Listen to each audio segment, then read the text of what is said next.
For those of you who have seen the title of the episode and didn't just hit play, and you're thinking, haven't I heard that episode before? Well, yes, and no, and no, and yes. You see, I think this is a topic that we, as writers, and frankly, as any kind of creator, should revisit from time to time, especially in the dark times when we feel like we're losing our way. And so here we are today, yet again, asking the question, why do I want to be a writer? Because one of the things that I've noticed over time is, while kind of the core idea has stayed the same, around the periphery, I've changed a lot over the years. So let's talk about it on today's episode of Project Shadow. Can you hear me? I have something to say.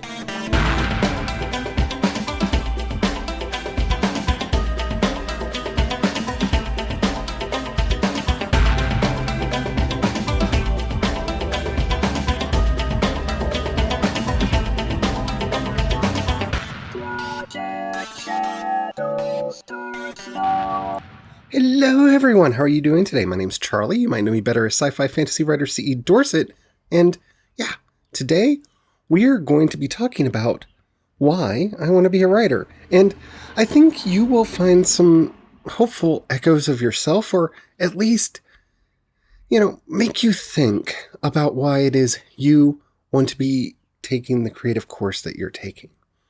Because let's get the first one out of the way. It's not for the money. It really isn't. The writers who make a living off of it are few, and the writers who become obscenely wealthy and or famous from it are almost able to be counted on one hand, because that's not why we do this. And so we have to really dig down deep and find out why. Because writing is hard. There's exciting points, there's boring points, there's a lot of effort, there's a lot of rejection, there's a lot of rough things said about us and our work that we love so much. And we need to have the strength to get through it all.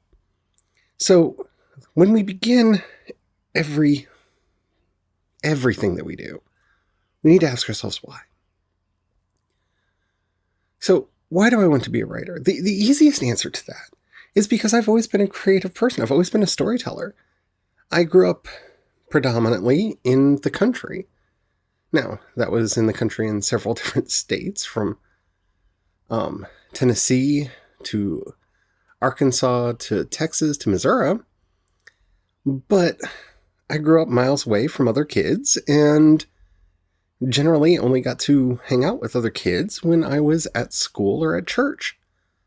And so I spent most of my time, me and my dogs and my cats, creating stories and living in my imagination. I'm sure that has a lot to do with why I like telling stories. I used to create games that were all about how to make better stories, how to entertain myself. I feel like, because when I talk to a lot of people, I feel like I'm one of the few kids who actually used their toys like they do in the commercials, where I actually use them to kind of act out stories and play through scenarios and whatnot. Yeah, but that's not why I want to be a writer. It may be why I am a writer, but it's not why I want to be. The first time I was asked what I wanted to do with my life, and I actually really thought about it, was in 5th grade. My English teacher assigned us our first personal essay, because we were learning how to write personal essays. And it was the one that you kind of expect, right? What do you want to be when you grow up? And I had not ever really thought about it before. I mean, not that I hadn't really thought about it, but it wasn't something that I had spent any real time or put any real energy or effort into. Because, well, I grew up poor and just expected that I would grow up and get whatever job was available, and that would be my lot in life. the idea that I could choose something seemed odd to me. It seemed strange. It seemed wondrous and magical. And it was just around this time that we had read The Hobbit in that particular English class. And I learned that J.R.R. Tolkien had written these books, had written that book, and others. And that he had this idea for a story, and that he put his energy into making this entire world and these languages and all this other stuff. I was fascinated by that because I had been reading from a very young age. My sister used to buy me books all the time because she knew I loved to read. And I've talked about that before, how I didn't really understand that people wrote stories. And honestly, to this day, I still have an issue with that. I write stories all the time. I have written quite a few books. In fact, I have 3 just sitting there, ready to be edited and put out into the world. But I just can't do deep meditations on death right now. After this is over, though, I think that there will be people wanting to read stuff like that, though. So at least I have them written. Whew. So yeah, there's that. But I don't know where these ideas come from. I don't know. I mean, yeah, I understand the development process. Yeah, I understand all the work that I put into doing it. But I still have that kind of childlike wonder that I have stories come out of me. And more than anything else, I think that's why I want to write. Why I want to be a writer. It makes me feel alive. And not only alive, but connected to the universe in such a deep and intrinsic way. I get to tell stories. I get to weave worlds. I get to think about all of this minutia that may or may not ever fit into a story. But it's fascinating to think about. Yeah, fascination is probably the main reason I want to be a writer, more than anything else. Don't get me wrong, I like to entertain myself. I like hearing people say good things about the things that I write. I have an ego like everybody else. But I think it's just the process itself that enthralls me. The more I learn about it, the more I study it, the more I talk about it, the more interested in it I become. I want to write because it's fascinating. Not just the stories I write in some egotistical kind of, I am so great that I just need to find out more of my greatness. No, not in that sort of a way at all. It's more that this can happen. That these miraculous figures come bouncing into my head and all of these wonderful worlds come about. When I do the first draft of a story, as you all know, I'm a pantser. The fact that I can get to the end and reread the story, and very often there's a story there? I mean, yeah, I took the effort to lay down the beats and make sure that I was keeping myself on track, but there's a story there. There's a story and characters, and how did that happen?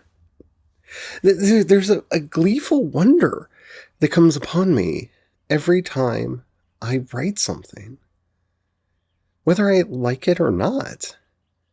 And trust me, I've written stuff I don't like when I've reread it. But yeah, and I think that that's important. And I'm not saying you have to write for the sheer joy of writing. You can have your own reasons, and you should have your own reasons. But even through all of the trials and tribulations and all the hard times in trying to get all this stuff done, yeah, the one thing that I keep going back to is I like the stories. I like telling them. I enjoy the process. It makes me feel like I'm doing my part. Like it's what I am intended to do from the beginning. I was born with this crazy imagination, and by telling these stories, though, they get to come alive, and I'm using that imagination like I should be. And I'm not saying that like there's a divine hand on me or any crap like that, because, no. But, I really feel like it is a part of who I am. But that's not enough. See, if you write, at least for me, from my point of view, if you write a story and no one ever reads it, it's like a tree that falls in the woods. Did it really happen? Is that story really there? And I'm not saying like if it doesn't get a mass audience or a large group around it. I'm just saying I want my stories to be read. I want to share my stories.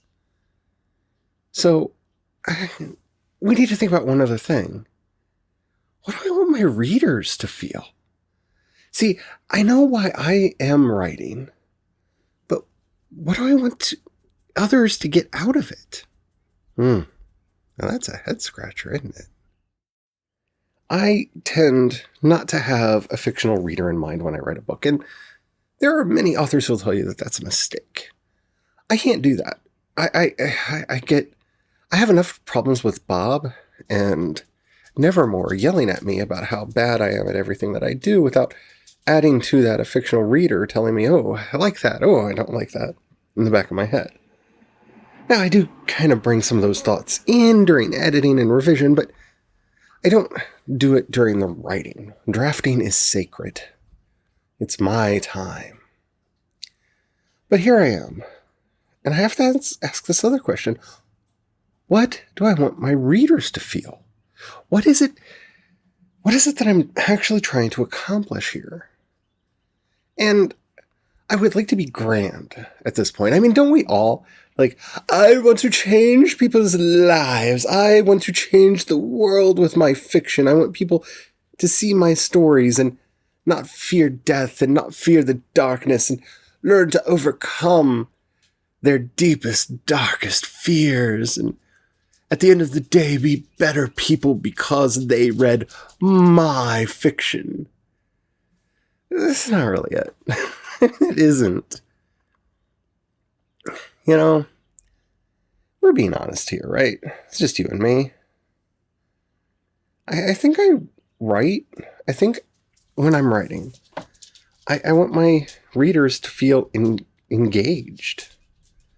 I want my readers to feel involved. I want my readers to feel like they're part of the story, that it matters to them. Because the one thing that I've noticed in life is that so often everything feels so random. It either feels random or controlled by forces that we have no say in. And the brilliant, beautiful, wonderful thing about fiction is it lets us escape from all that. It lets us find another world. Maybe not the world that we would ideally want to live in, but a world that has possibilities and experiences that, for reasons we could never have ourselves. What is it like to be a different gender? Or to have a different sexuality? What is it like to live on Mars? Because I'll probably never have an opportunity to do that. Or to travel through the stars. Or to ride a unicorn through a magical forest. It's one of the reasons why I don't really read a lot of contemporary books. Because I live in a contemporary world. And I want adventure. I want to go somewhere different. I want to go somewhere new. I want to go somewhere that I haven't been. And I think that's what I want for my readers as well. I want them to feel that escape. I want them to go somewhere and experience something so beyond their ordinary lives, so beyond the world that they've lived in, that they can't help but love it or hate it. But I want them to feel something. Because if there's anything I can say that's true about the real world, is it's numbing. It just comes at you in an endless parade of good or bad or indifference often it's just the sheer indifference of it all. We read into it that it's somebody out to get us, or the world's just coming down, or any of those things, but it's just the sheer indifference. To most people we interact with, we're numbers. We're accounts. We're customers. We're not people. And that horrid indifference is grating on the mind and on the soul and on our identity as people. It's the one thing that if I could wave a magic wand and change anything about the world, it would be that we would learn to see each other as people, as human beings, and not as the faceless masses who can be exploited for fun and profit and power. Because those are the things that ruin the world. So more than anything, I think I want my readers to feel involved, to feel part of it, to feel connected. Because that's something we lose. We are alienated from each other and from our work and from so many aspects of our daily lives. I want people to feel a part of something. Because I want to feel a part of something. Yeah. Never really thought about that until I just said it out loud like that. I just blew my own mind. Probably didn't yours. Because, well, you hear me talk. You all probably know more about me than I do. So what do I want to feel? I want to feel alive. More than anything else in this world. And I really agree with Joseph Campbell on this. He said people are seeking the feeling of being alive. We're not seeking meaning. See, everybody thinks we're looking for the meaning of life, when really we're just looking for the feeling of being alive. It goes back to that alienation I was just talking about. We feel so disconnected from each other and from the world and from our work. Our lives are spent mired in that alienation. And all we really want is to feel alive. We say it in different ways. Yes, I want to write a story that matters, that makes other people feel alive to the point where they remember that I was alive. Because life is precious and short. And we do such terrible things to each other throughout it. There has to be something better. And if I can't find it in the world around me, then I'm going to invent a world where I can.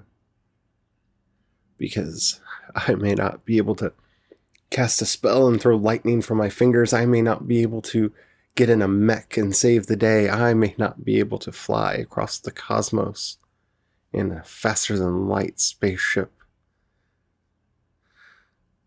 But in my imagination, I can. And in so doing, feel alive. And it's not because I wish I were having grand adventures. When I was younger, I did have grand adventures. And they were wonderful. And yes, I miss them to a certain degree. But it's not so much missing the adventure that I want to recapture. No. I want to find new worlds. Strange new worlds, to seek out new life and new civilizations. I want to find a better world. And that's it. I mean, that's the end. That's all that I can hope for. And that's enough for me. I'm wondering what your answers are. This is 3 simple questions. Why do you write? What do you want your readers to feel? And what do you want to feel? A year or 2 ago, I probably wouldn't have answered these questions the same way. A couple months ago, before the pandemic, I probably wouldn't have answered these questions this way.